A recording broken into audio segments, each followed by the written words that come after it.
Yo, what's going on guys? Welcome back to the channel. It's Bertrude and today we're going to be carrying on with the 50 build showcase. That's my icon. If you're new around here, welcome to the channel. Maybe consider subscribing if you like what you see. I make a load of invasion videos with loads of weird and quirky little builds. Today we're going to be looking at my golden themed builds. There are all the builds on the screen now. I've got around 47-48 builds. 50 builds just sounds better guys, doesn't it? I can't put 47 build showcase in the title. I've got around 47-48 builds, but I say 50 because it sounds better. Like I say, on this episode we'll be looking at all my golden themed builds. So you guys just sit back, relax and enjoy.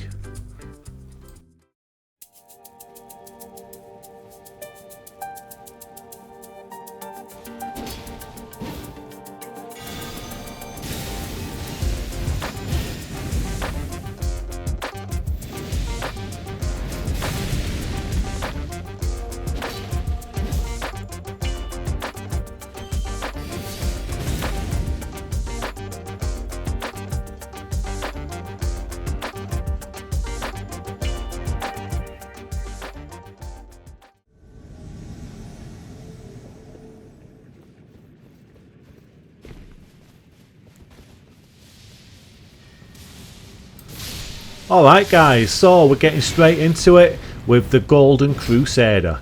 Now, there's an obvious reason why I'm categorising all these builds as golden themed builds, and that's because they're all just a little bit golden.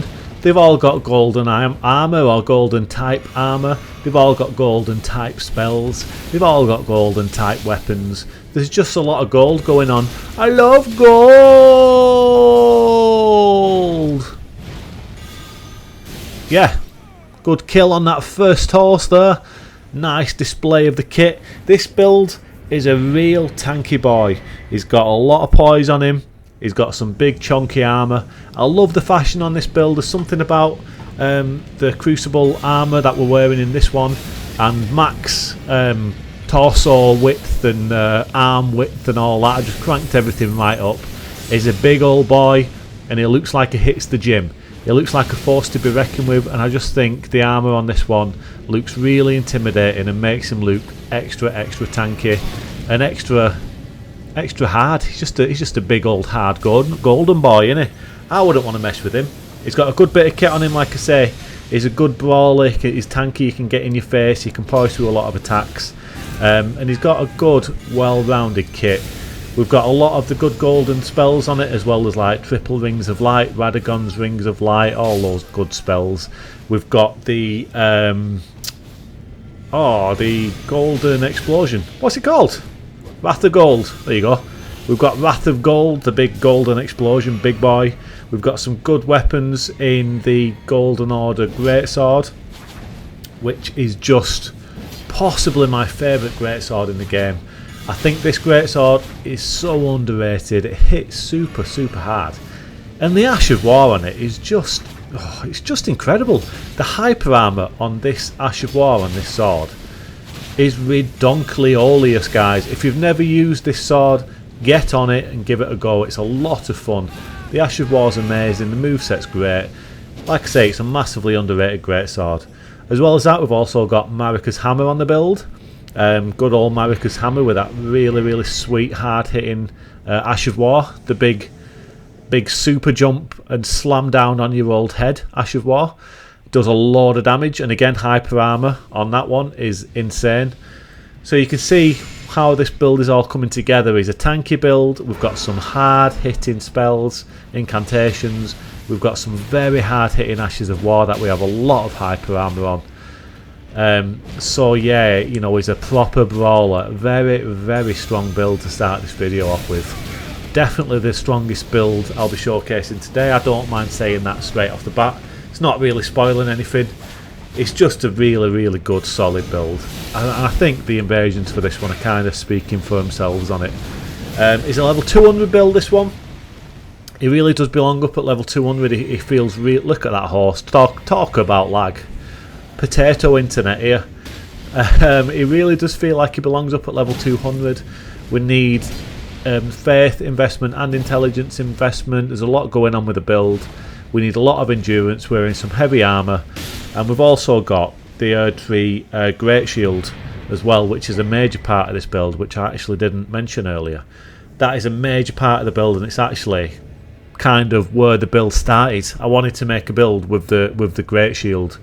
Fits the theme, big golden Great Shield. We can retaliate wizard spells back at them, which is just always good. And I wanted it to have enough endurance so we can carry that on us at all times without necessarily even using it.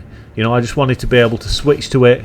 If a cheeky wizard shows up, it maybe if a blue spawns in, a blue wizard, I just wanted to have that on me at all times, ready to use. So yeah, the Erd-3 Great Shield, that's right, isn't it? The Erd-3 Great Shield, yeah. Really good sword, really good shield. If you've not used that one as well, it's a hell of a lot of fun. What are you doing? Give it a go. It's a lot of fun. So like I said, level 200. It's got 65 vigor. We're going with 33 endurance on this one. As I said, you know, I wanted to make sure I have enough endurance to wear the big chunky armour, carry the shield. I think we're also using the Bullgoat's talisman as well. So we've got 30 strength, 21 dex. Pretty much, is that minimum strength and dex for the weapons and the shield? I think it is. And then we've got 31 intelligence, and then we've got 65 faith. So we're obviously leaning more into the faith on this one, but we do need the intelligence for the spells that we're using. So yeah, it's just a great build, guys. Really good. As you can see from the invasion there, we just took out this duo, easy peasy. And now we're on to the last invasion for this build before we look at the ratings. We're in Castle Morn. Now, this was a bit of a shambles, I'm not going to lie. I included this one just because we get a nice kill, but the invasion is an absolute mess. And it's pretty entertaining, so just watch this as we get down to the bottom of this ladder. Duo here, and look at the spam that comes our way. The skull emojis, we've got rivers of blood. I do some good damage, you know, I do okay. I get the summon down really low. I nearly kill him here, watch this. I cannot believe that last returning ring doesn't kill him, but he gets the heal, and then the spam starts again. We've got rivers of blood. He's got the bolt of grand sacks. The wizard's throwing his stuff at us. I get in the corner here, manage to heal. And now all I wanted to do is just return one of these projectiles and see if I can make something happen. I kill the summon, but the wizard projectiles get me. Anyway, fun invasion to finish on, so let's take a look at the ratings. Okay, definitely an S performing build, really strong. Fun factor's an S just because the shield on this one is so good. And fashion's a B+, not the best, but really chunky looking.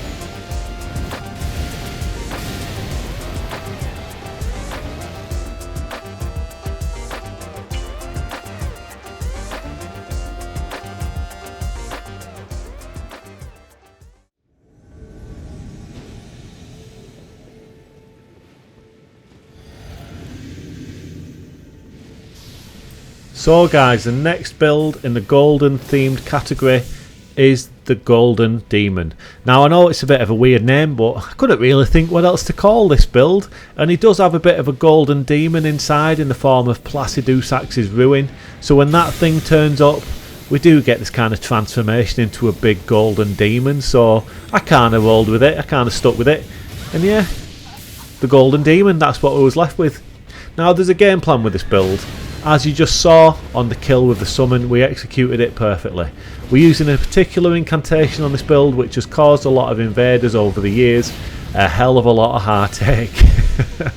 We all know what it is. It's the Elden Stars, baby. The good old Elden Stars. As an invader, I'm sure you all know, if you invade, Elden Stars is an absolute nightmare. It's a horrible incantation. We all hate it. But as an invader, if you embrace the stars, you can actually use it to your advantage quite effectively. What Elden Stars is really good at, and it's kind of the game plan in every invasion on this build when I can do it. What Elden Stars excels in is causing mayhem in the group and splitting up a gank. So if there's two or three of them, Elden Stars is great at separating them. If you've got a wizard causing you a bit of hassle at range, Elden Stars is great for getting him off your back for, you know, however long it lasts. What, 5, 10, 15 seconds, something like that, maybe even longer. I don't know how long it lasts off the top of my head, but Elden Stars is great for dividing and conquering. So we use Elden Stars. It causes a panic, it gets them distracted, it maybe even separates the group.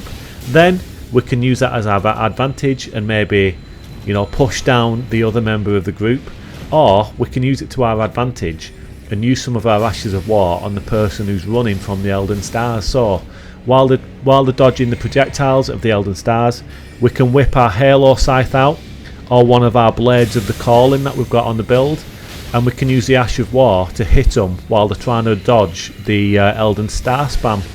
You know, it's really effective. The Ashes of War on the Halo Scythe and the Blades of the Calling are super quick. You know, there's a bit of tracking on them. They come out really fast. It's hard to dodge them, especially the Halo Scythe, because there's a good bit of tracking on it. So while they're trying to dodge the Elden Stars, we try and hit them with the Ashes of War while they're distracted. It's a really effective game plan, and it's got me a lot of kills on this build.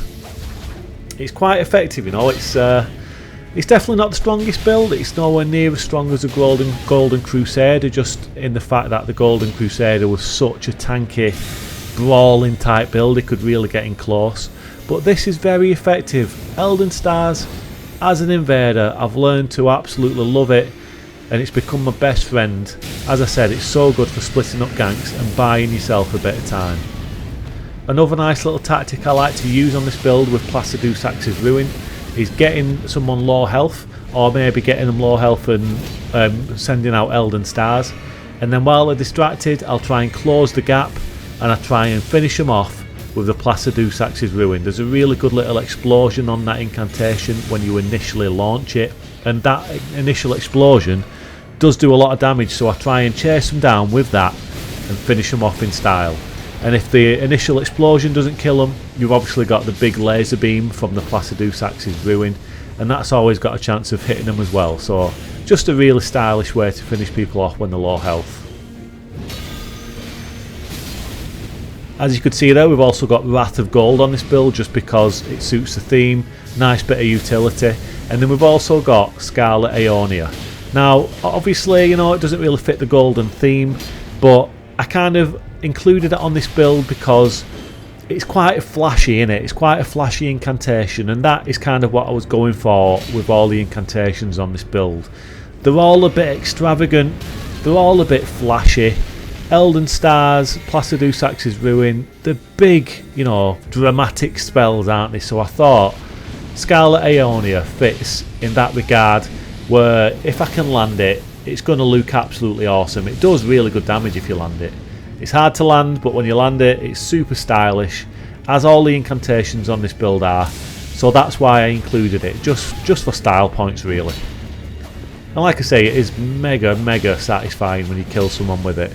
It's hard to do, but yeah, definitely worth throwing it out there every now and then for style points.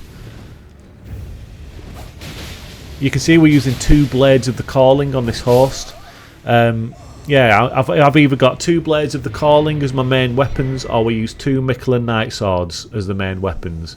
I switch between those, and then I usually have the Halo Scythe in the second weapon slot on our right hand to switch to make use of that really good Ash of War, which tracks the enemies as they're running away. So 2 Blades of the Calling is obviously more difficult to use than the Michelin's Knight Swords. 2 daggers at this level is pretty sketchy, but you know, it's just a different play style, and it's good to mix it up. We've got the swords or we've got the daggers, depending on if we're feeling a little bit spicy, we can whip the daggers out and see what we can do. So yeah, this is a level 190 build. It's not level 200 just because I ran out of runes on this one to level it up, so I just left it at 190, why not? I've got 60 vigor, and it's a dex faith build, so we've got 60 dex, and then we've got 60 faith as well. We're using the Holy Shrouding Cracked here and our flask on this one, just obviously to boost our holy damage, which is going to boost the damage on our Ashes of War mainly, but pretty sure Elden Stars is holy damage as well, so it'll increase the damage on that one. Don't think Placidusax's Ruin is holy damage. If anything, I think that's electrical damage. I think lightning damage. It's not. I'm pretty sure it's definitely not holy damage. I think it is lightning damage. Nice kill on the horse there with Scarlet Ionia. You can see it's hard to land, but you know, like I said, when you kill someone with it, you don't get much more of a stylish kill than that. Fashion's not the best on this one, guys. I love the helmet we're using. I think the helmet is absolutely awesome, but fashion, you know, it's not too bad. It's actually Radan's armour, but I'm not wearing Radan's helmet, so I'm not a Kevin, you know what I mean? Don't put me in the Kevin category because I'm wearing his armour. Don't you dare put me in the Kevin category. I've got a different helmet on, guys. It doesn't count. It doesn't count.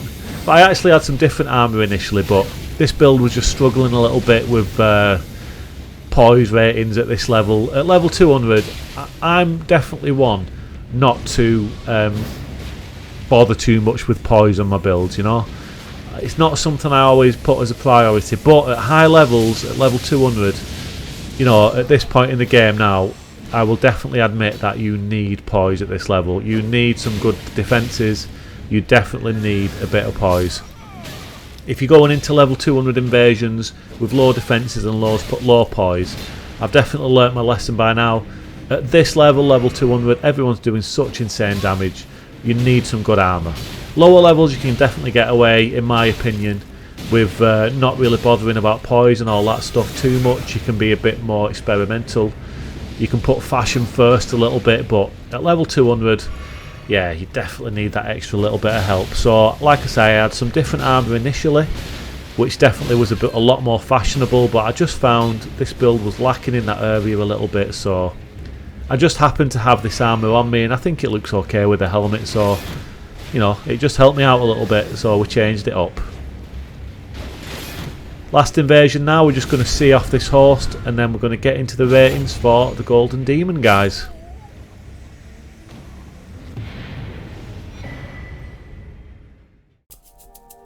So for this one, guys, we're going with the B+. It's definitely a decent build, you know, but it is quite situational. Fun factor's a B+, and then fashion, not the best fashion, we're going with a C.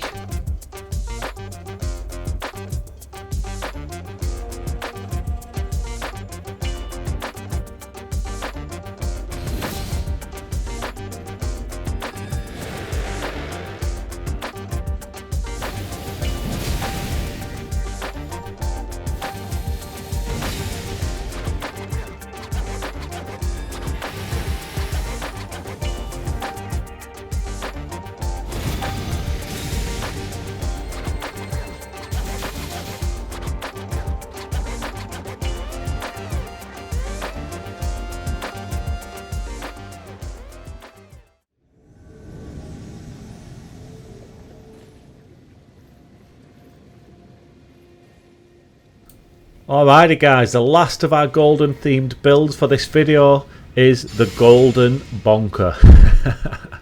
Now, out of all my builds in today's video, I love the fashion on this one the most. This is the Tree Sentinel armour, I believe. I think it's a Tree Sentinel armour, isn't it? It looks like it. It's that horrible golden armour. Police car just went past my house, apologies if you heard that. But it's that horrible gold armour, and I never thought I could make this fashion work on a build. But what do you know? Because I'm the fashion master, I've made it work, and I absolutely love the fashion on this build. I think it's absolutely awesome. We just look like a big golden schmeagle, don't we?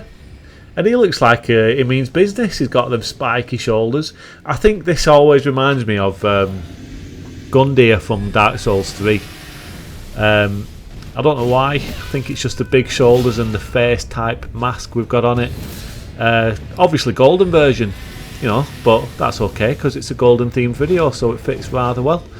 So the game plan with the golden bunker is quite simple. We're using some big old golden weapons. We've got the Envoy's Great Horn and the Envoy's Long Horn, Ordovis's Straight Sword, we've got Siluria's Tree Spear, and we've got the Great Club. Big, slow, hard hitting weapons. And the Ashes of War, particularly on the two horns, the Envoy's Great Horn and the Envoy's Long Horn, are very hard to land in the fact that they can be easily interrupted. So I put this build together with the game plan that I'm going to go into these invasions, I'm going to push my opponents, and then I'm going to use Endure on the rapier in my left hand. Good old Endure, I've used it on so many builds at this point. It makes spells and Ashes of War that you previously thought weren't very good, and it can make them extremely viable. As in this build, we're using Endure on the rapier, we're going to get in close to our opponents, and then we're going to poise through their attacks and land some big hits with the Ashes of War, particularly on the two Envoy horns, the Long Horn and the Great Horn. It does work really well for those, and those Ashes of War do an incredible amount of damage. So that's the game plan with this one. When it works, it really does hit hard. However, as effective as this build can, it definitely does have its weaknesses and its downsides. So the game plan is to get in close and poise through attacks to land the Ashes of War, on the horns in particular.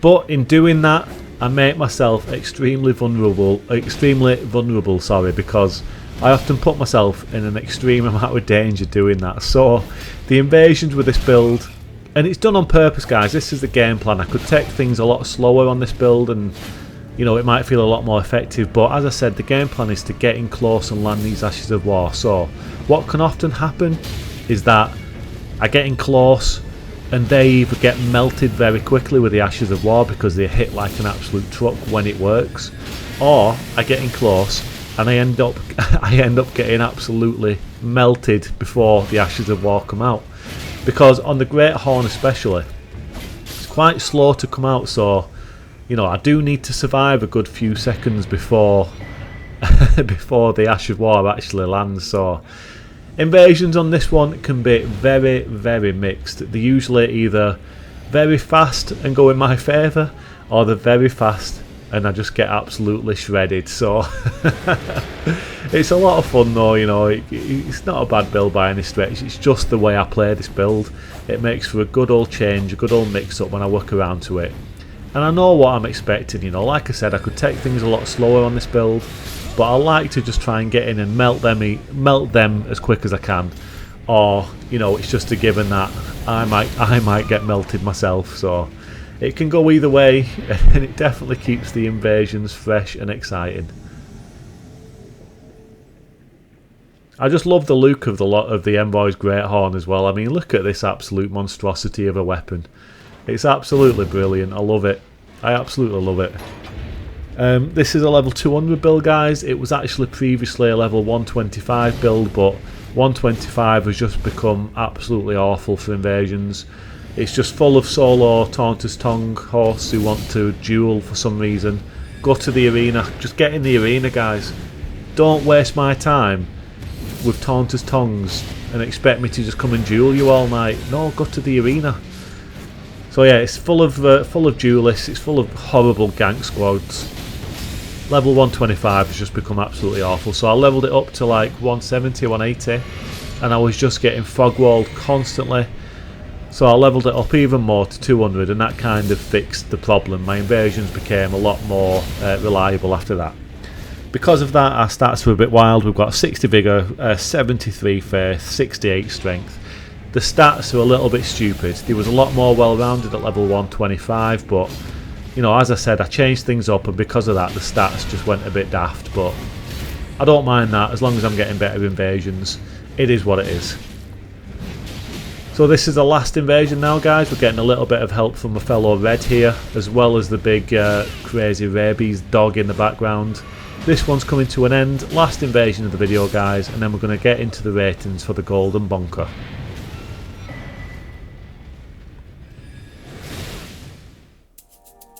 So for reasons I just spoke about, performance in this one is a C+. It's definitely not a bad build, but it can be very varied. I do take a lot of deaths.